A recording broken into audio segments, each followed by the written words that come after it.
আমি ভয় পাচ্ছিলাম যে কেউ আমাকে চিনে ফেলে কিনা, বিশেষ করে তৎকালীন সরকার পক্ষে কেউ আমাকে চিনে ফেলে কিনা। এই ভয়ে আমি গামছা দিয়ে মুখ ঢেকে বসেছিলাম। অনেকক্ষণ বসে থাকার পর যখন দেখলাম এক এক ওখানকার স্টাফরা আসছে, তখন আমি যে গার্ডের সাথে কথা বলার চেষ্টা করলাম। তখন গার্ডরা আমাকে চিনতে পারে নাই, এই জন্য আমি ঢুকতে পারিনি। তখন আমি আবার যে বসে থাকলাম মেইন গেট খোলার অপেক্ষায়, অথবা কেউ পরিচিত আসবে এই অপেক্ষায় প্রায় 1 ঘন্টা বসে থাকলাম।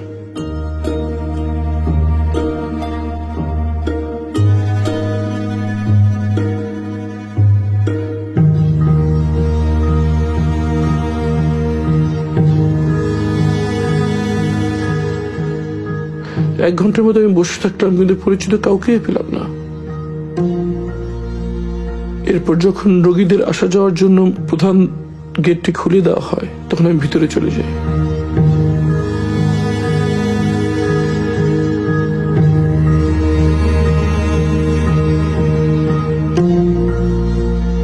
মনের ভিতরে প্রচন্ড আশঙ্কা কাজ করছিল। আমার পরিবার কোথায় আছে, কিভাবে আছে, তারা কি জীবিত আছে? মনের ভিতরে ঝড় বেয়ে যাচ্ছিল।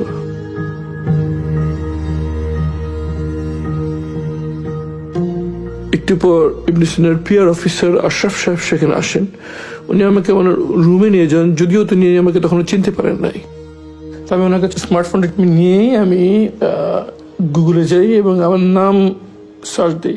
সার্চ দেওয়ার সাথে সাথে এই ছবিটা স্ক্রিনে ভেসে ওঠে। তখন আমি ঠিক আমার চেহারা কাছে ভেবে নেই, আমাকে দেখায় যে ওনাকে চিনেন কিনা।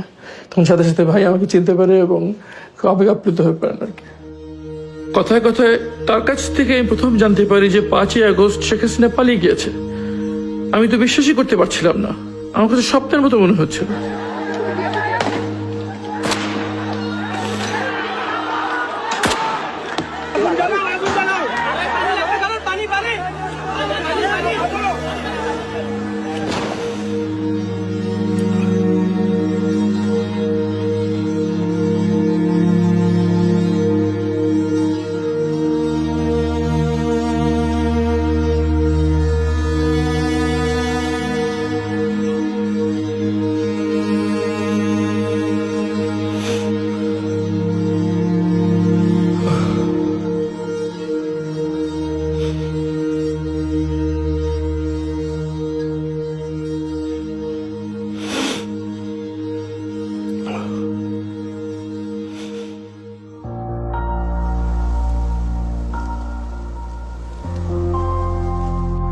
ক্ষমতায় থাকলে সাধারণ মানুষকে দাবার গুটির মতো মনে হয়।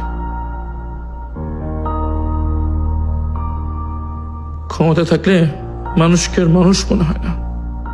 ক্ষমতার চেয়ার তো খুব উপর থেকে সবকিছু যেমন ছোট লাগে, সাধারণ মানুষের সেটা ক্ষুদ্র মনে হয় আর কি। এই সেই বেডরুম যেখানে ফ্যাসিস্ট হাসিনা থাকতো।